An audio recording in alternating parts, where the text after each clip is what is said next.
안녕하세요. 보통 한 나라가 자국 중심으로 모든 것을 결정하고 싶어도 그러지 못하게 하는 그런 세계 기구나 세계화 세력이 있죠. 그 세계화 세력은 원래는 기존에 세계연맹이라는 것이 있었는데 그 이후에 이것을 토대로 해서 유엔을 만들었다고 그래요.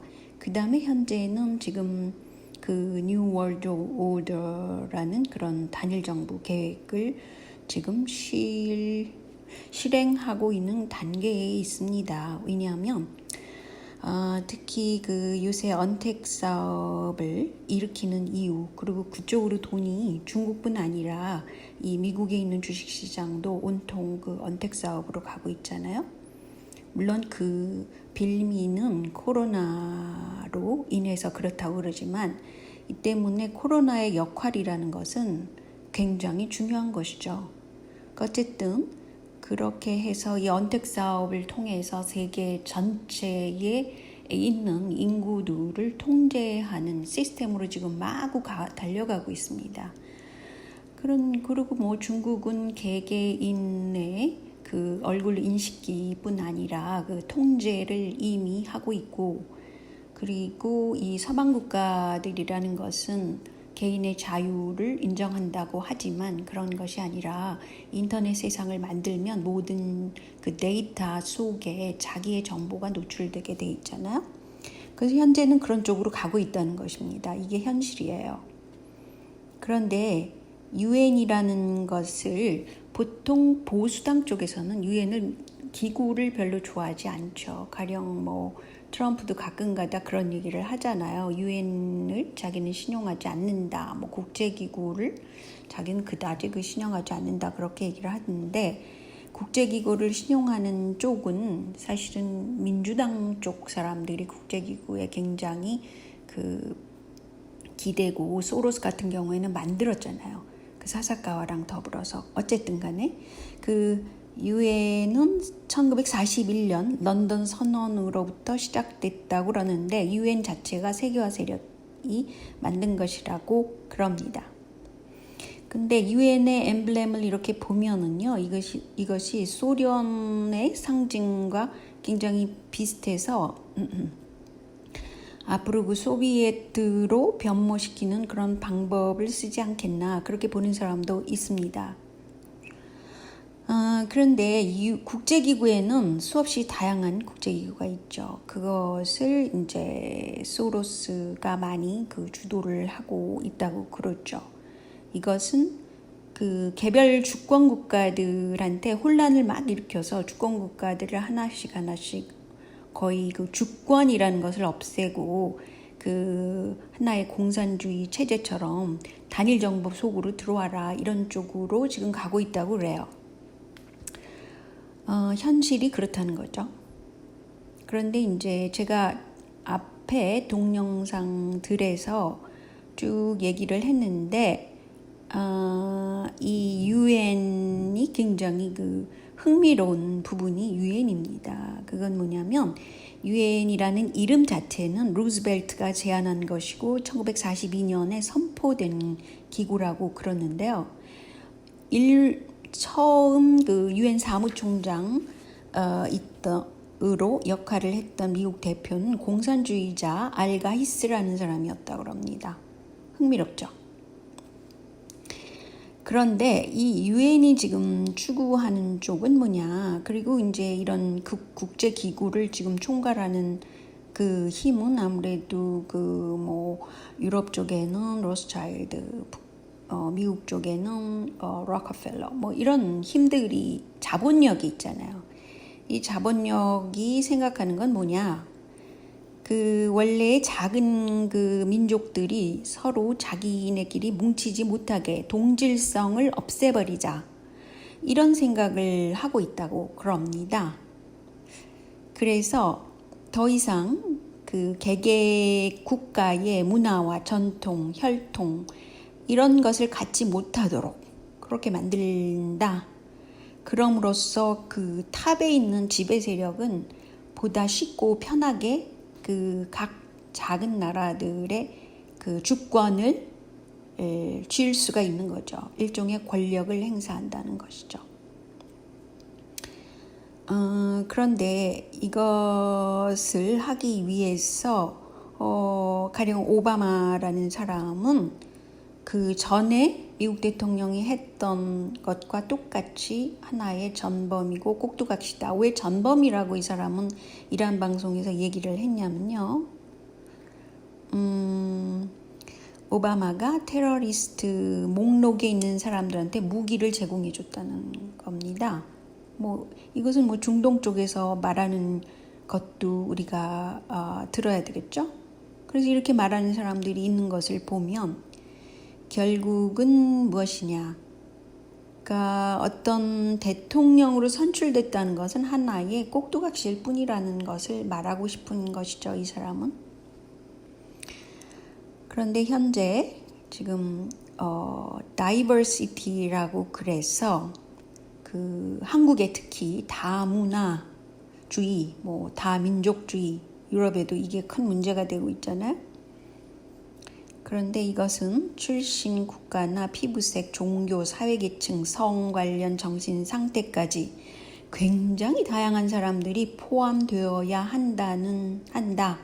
그런 뜻으로 여기 그 definition, 그러니까 diversity, 그 다문화라는 것, 다양성이라는 것에 그런 뜻을 갖고 있다고 명시했다고 합니다.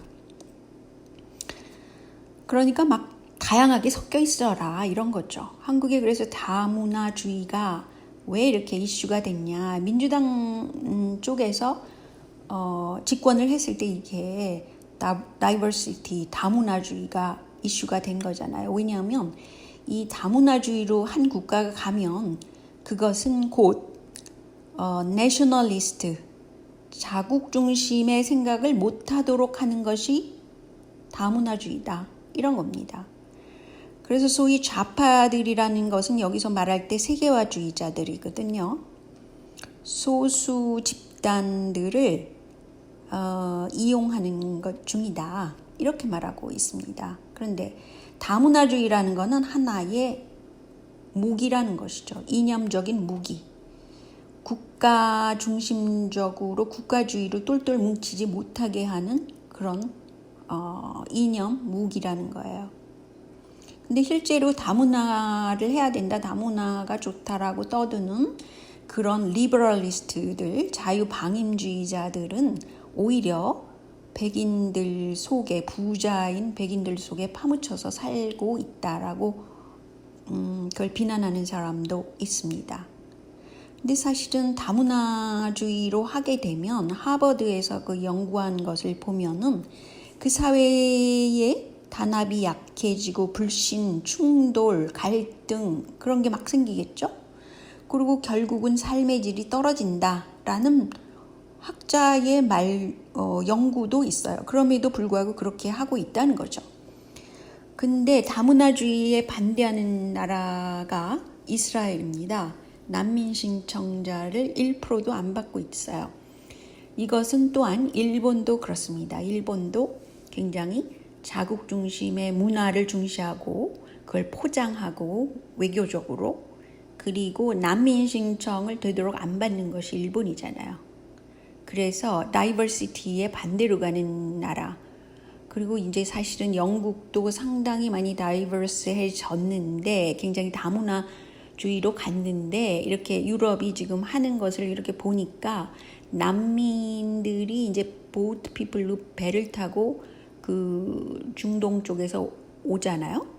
그러면 막 그거를 자기네 나라에 그 랜딩하지 못하도록, 그러니까 그 육지에 발을 디디면 그 나라 책임이 져야 된다 그럽니다. 그걸 못하도록 막 배를 그 그리스 그쪽에 이태리 이런 쪽에서 보면요, 막 배를 밀어요. 그 못 들어오게. 그 정도로 이 난민이라는 것과 다문화라는 것이 그 해당 나라에 굉장한 문제가 되는 것이죠. 첫째, 그 비용이 많이 들고, 그리고 문화적으로 갈등 요소가 많아진다는 거예요. 그래서 이렇게 자국 중심으로 생각하는 나라들, 이스라엘, 일본, 또 영국도 요새는 많이 그렇게 됐더라고요.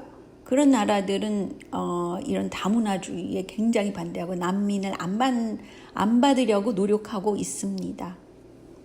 오히려 난민들을 이스라엘 밖으로 내보내고 있다고 그래요. 근데 얼마 전에 중국도 그 흑인들을 막 내보냈습니다. 그래서 제가 이게 참 사회주의 사회에서 이념적으로는 그 흑인들을 못 받아들여야 되는데 실질적으로는 이게 굉장히 갈등 요소가 되니까 니네들 나라로 가 그러면서 아프리카로 다 보내고 그랬었어요. 중국 정부에서도. 그래서 그것을 보고 재밌다라고 생각을 했습니다. 근데 노르웨이 같은 경우에도 20년 안에 백인들이 더 소수가 되고 그리고 유색인이라고 해야 되나요? 그런 사람들이 다수가 된다고 합니다. 20년 안이라는 것은 2030년이 되면 백인이 소수가 된다고 그래요. 노르웨이에서. 그리고 영국의 그 백인 어린이들이 사상 최초로 소수민족이 될 거라고 올해 인구조사에서 나타났다고 그러는 자료가 있고요. 캘리포니아, 미국 쪽으로 가면 캘리포니아에 있는 초등학생들의 70%가 히스패닉입니다. 스페니쉬를 쓰는 사람들이고, 그리고 이 사람들이 히스패닉의 문제점은 인구가 막 늘어나요. 이 사람들은. 왜냐하면 그 가톨릭을 믿기 때문에 낙태를 안 하잖아요. 그래서 굉장히 그 대가족을 이루고 있고, 그리고 그래서 인구 점유율이 굉장히 많은 겁니다. 그래서 이번에 민주당 부통령 후보로도 왜 히스패닉계가 지금 여자 카멀라가 선출됐냐면 그 때문이라고 볼 수 있어요. 인구라는 것은 하나의 웨폰입니다. 하나의 무기라고 보시면 되는 거예요. 그런데 이제 유대인이시면서 그런 중요한 인물인가 봐요. 스웨덴의 스톡홀름에 있으면서 이 사람이 무엇을 기획을 얘기를 했냐면요. 유럽은 더 이상 단일 문화를 가진 사회가 되지 않을 것이다 라는 것을 명시했다고 그럽니다. 근데 과연 한국은 어떤 쪽으로 가고 있습니까? 왜 일본은 자국 문화를 그토록 지키려고 하고 있습니까? 또 북한은 지금 어떤 상태입니까? 그러니까 한국 사람들의 지식인들은 좀 더 반공이다, 아니다 이런 거 가지고 싸울 문제가 아니라는 거죠. 지금 좀 더 눈을 넓혀서 세계가 어떻게 돌아가고 있는가 그런 것을 좀 더 연구할 필요가 있다고 봅니다. 자, 여기까지만요.